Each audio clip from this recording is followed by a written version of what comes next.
Today on CityCast Philly, car tires, dirty mattresses, and scattered contractor bags get tossed in our neighborhoods, and the trash piles up. I'm speaking with a writer who dug up some years of efforts to curb illegal dumping, but it's still a major problem. It's Wednesday, January 18th, 2023. I'm Trenae Nuri, and this is CityCast Philly.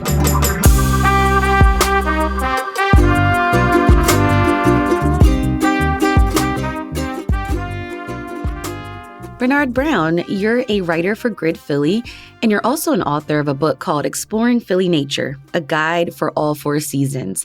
So your work focuses on environmental topics. You recently did a story about the efforts that have gone into curbing illegal dumping in our city for some years.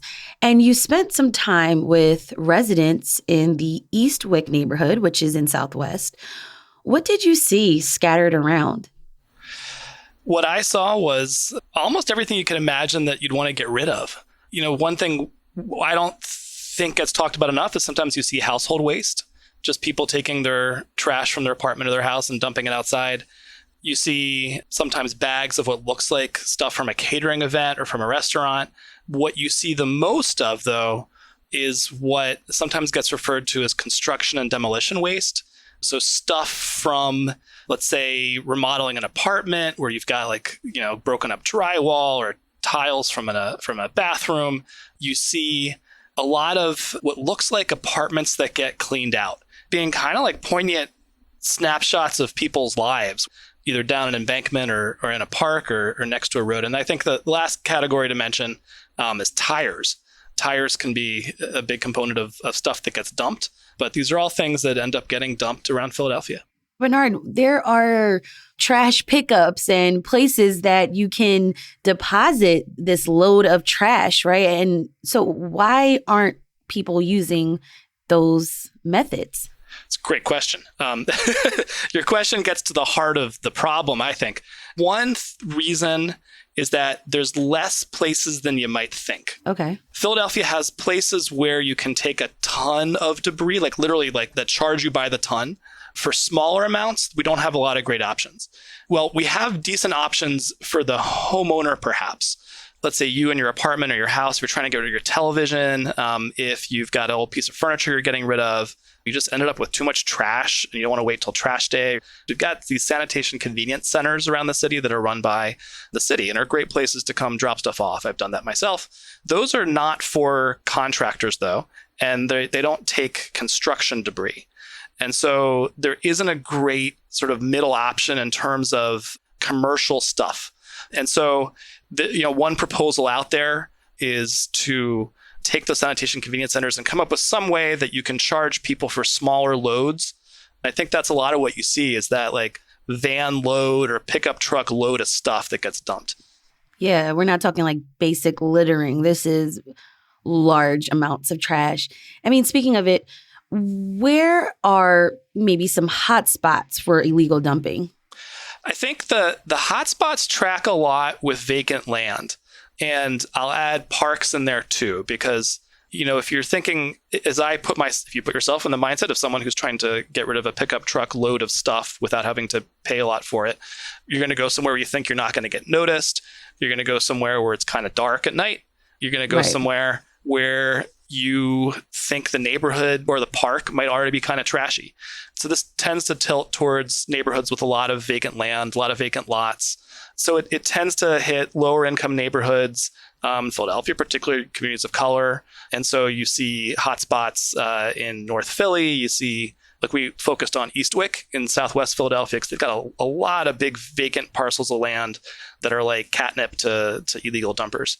To me, it's an interesting dimension of this is transportation. How does transportation play into illegal dumping? Well, I think of road access is what I'm thinking of mainly. So in Eastwick, it's really easy to hop off I-95, dump a load of stuff, and hop right back on. And I think when you look at places in even in parks where you see a lot of dumping, some of these are right off major avenues, or even the Whitaker Avenue Bridge into Coney Creek Park is another hot spot where people just literally just toss stuff off the bridge.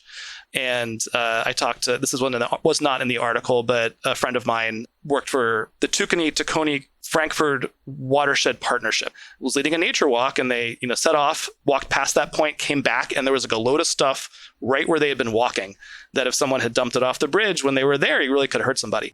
So wait, they were giving a tour and just that fast someone dumped a pile of trash? Yeah. Yeah, I forget what kind of appliance it was, but it was the kind of thing where this is wild. It is. And people are pretty brazen about it.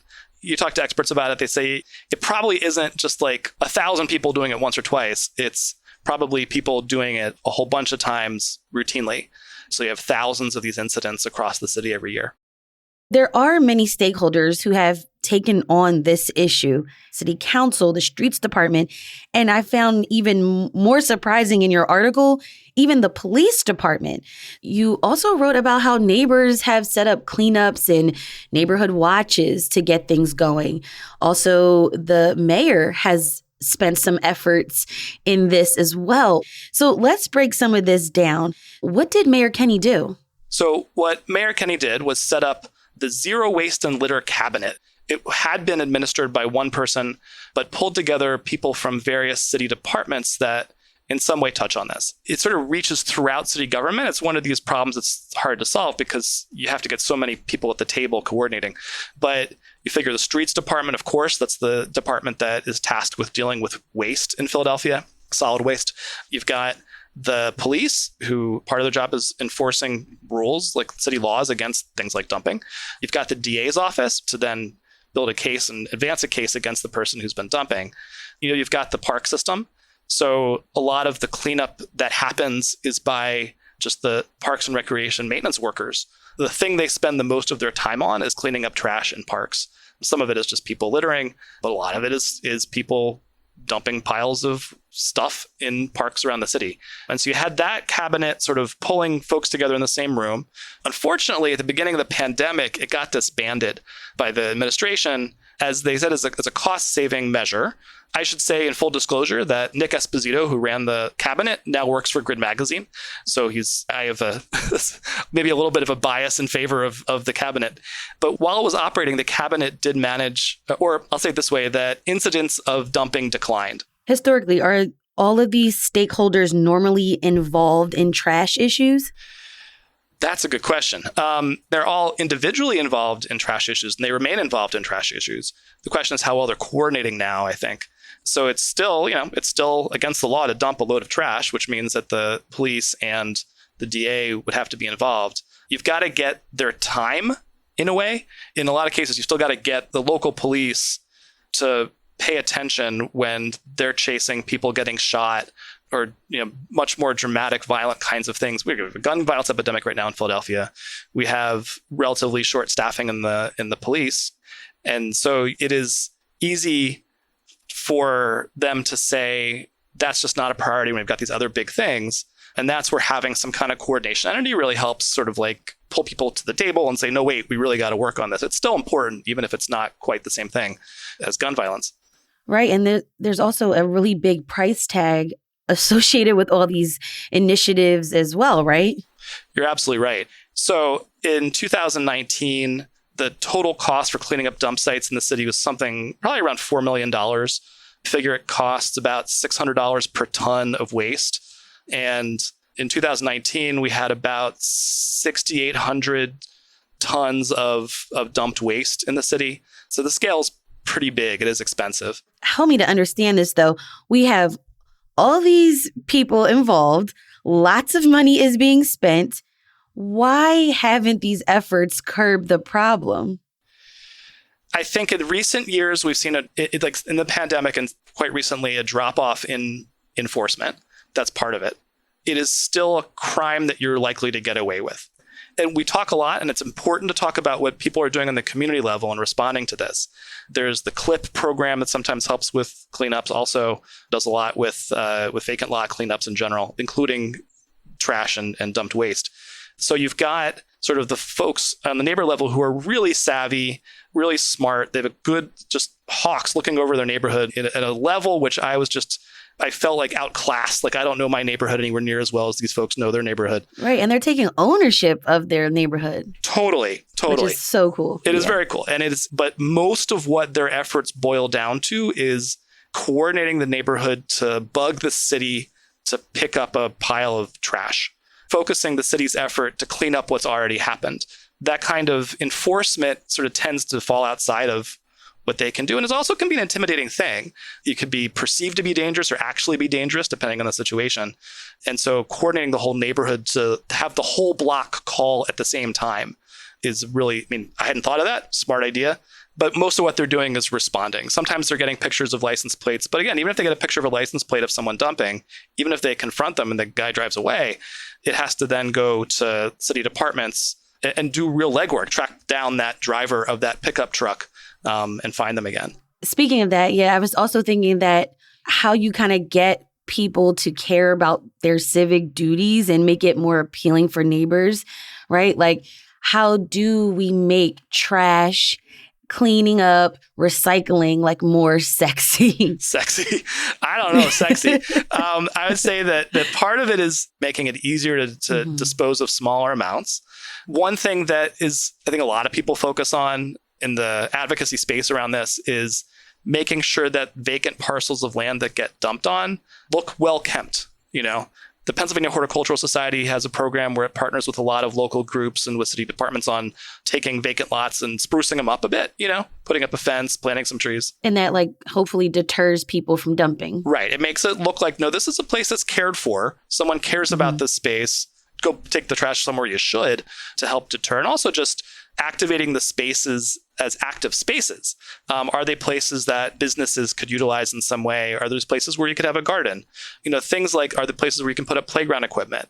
All of these are ways that you can take a space from just being a blank spot on the map and turn it into something active that is then less attractive to dumping. Are there other solutions or other cities tackling their illegal dumping issues using different approaches? There's a lot of places where it's easier just to take a load to your local dump and get rid of it for less money. If you come from another place, it can be a little mind-boggling that you go around our city on trash day or a neighborhood on trash day, and there's just trash bags sitting there all naked by themselves on the sidewalk without trash cans, or trash cans kind of overflowing with waste. A lot of places give residents uniform lidded trash bins, right? Places have maybe twice weekly trash pickup. So there's things you can do there. In Camden, it sounds like they've had some luck with using cameras to deter dumping at hotspots. Again, that does take a certain amount of labor to then review the footage. And there's an interesting proposal from some folks at Penn. They apparently developed an AI system to scan footage from cameras set at dumping hotspots to then pick up where in the tape or where in the recording it looks like someone pulled up with a van and dumped a bunch of stuff. The city hasn't taken them up on it yet. And I'd say, again, we dissolved the entity in the city that was coordinating among departments. We don't have to look to another city. We did that, and it was working. Maybe you didn't do everything, but it's something that for the price of one staff person at City Hall, you can take a bite out of a multi-million-dollar problem. Bernard, before you go, where can people turn for immediate trash removal needs? Put in a 311 request. Get your neighbors to pile on and also submit 311 requests. Get a hold of your district council person's office. Tell them about it. Get people coordinated to kind of gang up on the city to raise it up on the pile of things to do. All right, Bernard Brown, a writer for Grid Philly and author of Exploring Philly Nature, a guide for all four seasons. Thank you so much for joining me on CityCast Philly. Thank you. It was my pleasure. We'll have a link to Bernard's full story in our show notes. And like Bernard said, for immediate trash needs, call 311. And here's what else Philly's talking about. Yesterday in Harrisburg, Josh Shapiro was sworn in as Pennsylvania's 48th governor. According to the Inquirer, Austin Davis made history on Tuesday as well when he became the state's first Black lieutenant governor. The state Senate did have a short session, but State Senator Doug Mastriano, who lost to Shapiro in the November election, didn't attend the swearing-in ceremony. The Philadelphia Police Department is likely to experience more staffing shortage issues despite multiple police academy graduations that are expected this year. According to WHYY, Police Commissioner Daniel Outlaw said the department is looking to boost recruitment, but the number of cops leaving the force may be more than the number of cops coming in. And the Philadelphia Parks and Rec Department is offering free swim training and lifeguard certification classes. The training is tonight at Lincoln High School at 7 o'clock. For more information and to sign up for classes, go to phila.gov. We'll have a link in the Hey Philly newsletter.